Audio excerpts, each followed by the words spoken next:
लेकिन एफआईआईस और डीआईआईस के आंकड़ों पर नजर डाल लेते हैं। याद रखें, गुरुवार के सत्र में एफआईआईस ने खरीदारी की थी, लेकिन शुक्रवार को फिर एक बार बिकवाली दिखी। करीब 4,300 करोड़ की बिकवाली शुक्रवार के सत्र में दिखी थी। वही डीआईआईस ने फिर एक बार 820 करोड़ की खरीदारी की। इंडेक्स फ्यूचर्स में करीब 1920 करोड़ की बिकवाली दिखी।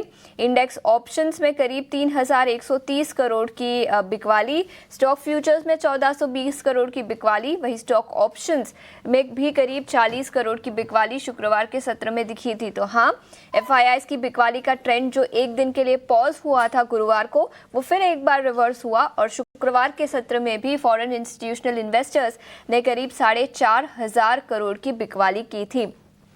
वही दो स्टॉक्स आज के सत्र में एफएनओ बैन में रहेंगे। एक है मनप्पुरम फाइनेंस और दूसरा है आरबीएल बैंक। याद रखें, दोनों ही स्टॉक्स फ्राइडे को भी एफएनओ बैन में थे और आज भी दोनों स्टॉक्स एफएनओ बैन में रहेंगे, आरबीएल बैंक और मनप्पुरम फाइनेंस। इसके अलावा डिम्पी हमारे साथ जुड़ नहीं पाए, लेकिन उन्होंने अपने लेवल्स हम तक ज़रूर भेजे हैं, उस पर एक बार नज़र डाल लेते हैं। निफ्टी के सपोर्ट लेवल्स 23,800 और 23,700 होंगे और 24,200 और 24,400 ये इंपॉर्टेंट रेजिस्टेंस लेवल्स होंगे। बैंक निफ्टी की बात करें तो 50,800 और 50,500 ये इंपॉर्टेंट सपोर्ट लेवल्स होंगे और 51,200, 51,500 ये दोनों रेजिस्टेंस लेवल्स होंगे। तो ये कुछ लेवल्स जहां पर आपको आज के सत्र के लिए नज़र रखनी चाहिए। लेकिन आगे बढ़ते हैं, बाजार पर विस्तार में चर्चा करने के लिए अब हमारे साथ जेएम फाइनेंशियल सर्विसेज के senior vice president Akshay Bhagwat जुड़ चुके हैं। Akshay, good morning. और शुक्रवार के सत्र में कमजोरी दिखी थी, लेकिन पूरे हफ्ते की बात करें तो करीब 1% की तेजी के साथ निफ्टी बंद होता हुआ नजर आया। आज के लिए कौन से लेवल्स पर नजर रखनी चाहिए और रणनीति क्या बनानी चाहिए? Good morning. तो आप देखें कि 24,000 जो है काफी इम्पोर्टेंट लेवल है। ये लेवल के ऊपर सस्टेन करने के लिए जो है काफी प्रयत्न देखा हमने प्राइम ट्रेडिंग सेशन में, पर जस्ट 24,000 के आसपास क्लोज हुए। तो अभी तक कंप्लीट क्लैरिटी नहीं मिल पा रही है, क्योंकि अगर आप देखें तो वीकली एक्सपायरी डेट था जो पिछले हफ्ते, उस पर बहुत बड़ी तेजी देखी। उसका जो फॉलोअप मूव था उसमें थोड़ी सी निराशा देखी हमने। पर अभी तक जब तक 23,950 ये एक बहुत इंपॉर्टेंट लेवल रहेगा, क्योंकि एक ब्रेकआउट जोन है निफ्टी का। तो जब तक 23,950 होल्ड करते हैं निफ्टी शॉर्ट टर्म ट्रेडिंग या इंट्राडे के लिए, तब तक निफ्टी का व्यू पॉजिटिव रहेगा। तो आज का ओपनिंग पॉजिटिव दिख रहा है, ऑल्दो माइल्ड पॉजिटिव है निफ्टी, फिर भी 23,950 के ऊपर है।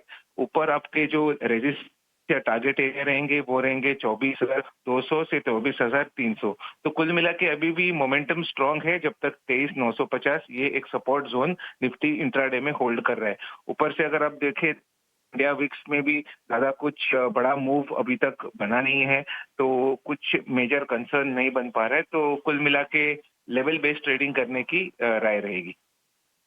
बिल्कुल, तो ये नजरिया इंडेक्स लेवल पर। लेकिन अक्षय, इसके अलावा स्टॉक स्पेसिफिक आइडियाज आज के लिए कौन से होंगे?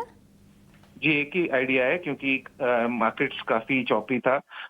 तो टाटा मोटर्स ये एक ऑटो में जो स्टॉक है, इसमें बहुत बढ़िया मूव हमने फ्राइडे के ट्रेडिंग सेशन में देखा। इसमें अगर आप देखें तो एक पॉसिबल रिवर्सल है, क्योंकि स्टॉक काफी पिटा हुआ है गए 3 महीनों से। और जिस तरीके का मूव उसने फ्राइडे को दिखा, इरिस्पेक्टिव ऑफ द मार्केट, तो इसमें काफी मजबूती है। आपको टाटा मोटर्स बाय करना है 812 और 825, ये दो टारगेट एरिया के लिए। स्टॉप लॉस आप ट्रेडिंग के लिए से 774 का बना के चले। ऑटो सेक्टर से टाटा मोटर पर खरीदारी की राय 825 तक के लेवल्स नजर आ सकते हैं और 774 का स्टॉप लॉस बनाने की सलाह। अक्षय, शुक्रिया समय निकालकर हमारे साथ जुड़ने के लिए। आज के लिए रणनीति और स्टॉक स्पेसिफिक आइडिया बताने। आगे बढ़ते हैं, कमोडिटी मार्केट पर नजर डालते हैं और रविंदर अब आज हमारे साथ जुड़ चुके हैं। रविंदर, कई सारे ऑपरेशनल अपडेट्स आए, तो जिसके चलते कई सारी ब्रोकरेज रिपोर्ट्स भी आई होंगी। बताएं ब्रोकरेज हाउसेस का क्या कहना है? जी, तो सबसे पहले हम शुरुआत करेंगे एचडीएफसी बैंक की, जहां पर बर्नस्टीन की रिपोर्ट आ रही है और उन्होंने आउट परफॉर्म रेटिंग को मेंटेन रखा है और टारगेट प्राइस 2300 का रखा है। उनका कहना है कि बैंक का जो डिपॉजिट ग्रोथ है वो हेल्दी रहा है, जिसमें 16% का अपटिक देखने को मिला है ईयर ऑन ईयर बेसिस पर। वहीं अगर इंडस्ट्री की बात की जाए तो उसमें 11 से 12% का ग्रोथ देखने को मिला है। तो ओवरऑल HDFC बैंक ने जो Q3 अपडेट्स अनाउंस किए हैं वो पॉजिटिव है। इसी के साथ साथ डाबर पे भी नोट आ रही है मैक्वारी की, जहाँ पर उन्होंने न्यूट्रल रेटिंग को मेंटेन रखा है और टारगेट प्राइस 560 का रखा है। उनका कहना है कि डाबर का जो Q3 अपडेट था वो वीकर देन एक्सपेक्टेड था और फ्लैटिस हेल्थ केयर सेल्स और म्यूटेड परफॉर्मेंस इन बेवरेजेस के चलते कंपनी का जो Q3 का जो सेल है वो स्लोअर रहा है और जो एबिटा मार्जिन है उसमें भी जो है गिरावट देखने को मिली।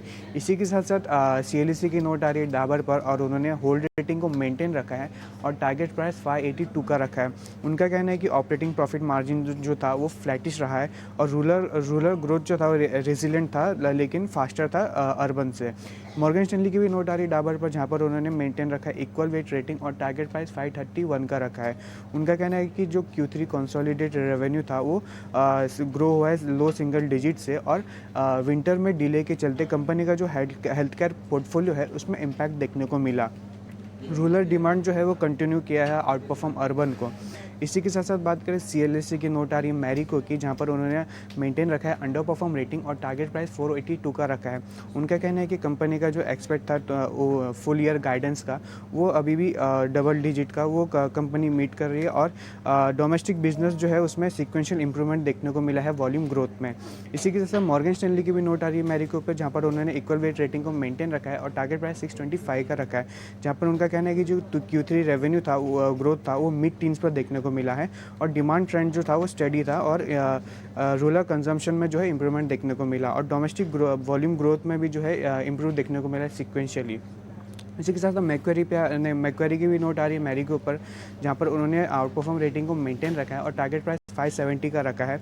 जहाँ पर उनका कहना है कि जो सीक्वेंशियल इंप्रूवमेंट देखने को मिला है डोमेस्टिक वॉल्यूम ग्रोथ में और कंसोलिडेटेड सेल्स ग्रोथ जो था वो मिड टीन पर देखने को मिला है। बात करें मेटल्स एंड माइनिंग की, जहाँ पर जेफरीज की नोट आ रही है और उन्होंने जो है हिंडाल के ऊपर बाय रेटिंग मेंटेन रखा है और टारगेट प्राइस 800 का रखा है। जेफरीज ने जो है इंडिया मेटल्स पर कंस्ट्रक्टिव आउटलुक रखा है और हिंडाल को जो है जेफरीज का टॉप पिक है। उनका कहना है कि US और चाइना में डिमांड में इंप्रूवमेंट देखने को मिल सकती है 2025 में और जो है EPS रेस किया FY25 का 27 से हिंडाल्को का 1 से 9% पर। इसी के साथ साथ इंडसइंड बैंक पर बात करें जेफरीज की नोट आ रही है, जहाँ पर उन्होंने बाय रेटिंग को मेंटेन रखा है और टारगेट प्राइस 1200 का रखा है। उनका कहना है कि जो लोन ग्रोथ था वो मॉडरेटेड रहा है 12% ईयर ऑन ईयर बेसिस पर और जो काज़ा डिपॉजिट है उसमें ग्रोथ देखने को मिली 1% की ईयर ऑन ईयर बेसिस पर। वहीं रिटेल जो डिपॉजिट था कंपनी में उसमें इंप्रूवमेंट ग्रोथ देखने को मिला है 14% का। अब कुछ NBFC पर भी जो है ब्रोकरेजेस की नोट आ रही है, तो यहाँ पर एक्सिस कैपिटल की नोट आ रही है बजाज फाइनेंस पर और उन्होंने मेंटेन रखा है बाय रेटिंग और टारगेट प्राइस 8100 का रखा है। उनका कहना है कि जो AUM ग्रोथ है मॉडरेट रहा है एज एक्सपेक्टेड लाइन। और बोफा की भी नोट आ रही है बजाज फाइनेंस पर, जहाँ पर उन्होंने मेंटेन रखा है बाय रेटिंग और टारगेट प्राइस 8800 का रखा है। उनका कहना है कि जो न्यू लोन और कस्टमर एक्विजिशन मैट्रिक है वो उसमें एक स्ट्रॉन्ग डिलीवरी देखने को मिली। JP मॉर्गन की बात करें तो उन्होंने ओवरवेट रेटिंग को मेंटेन रखा है और टारगेट प्राइस 7300 का रखा है। उनका कहना है कि जो ग्रोथ मोमेंटम है वो स्ट्रॉन्ग स्टडी रहा है और 3 साल का जो AUM ग्रोथ है 29% CAGR पर देखने को मिला। इसी के साथ साथ L&T फाइनेंस और मॉर्गन स्टैनली की नोट आ रही है, जहाँ पर उन्होंने अंडरवेट रेट रखा है और टारगेट प्राइस जो है कट किया है 112 पर। और उनका कहना है कि उन्होंने जो है EPS एस्टिमेट में भी जो है उसमें रिड्यूस किया है। उनका कहना है कि जो शॉर्ट टर्म वैल्यूएशन है उसमें एक क्विक राइज देखने को मिला है।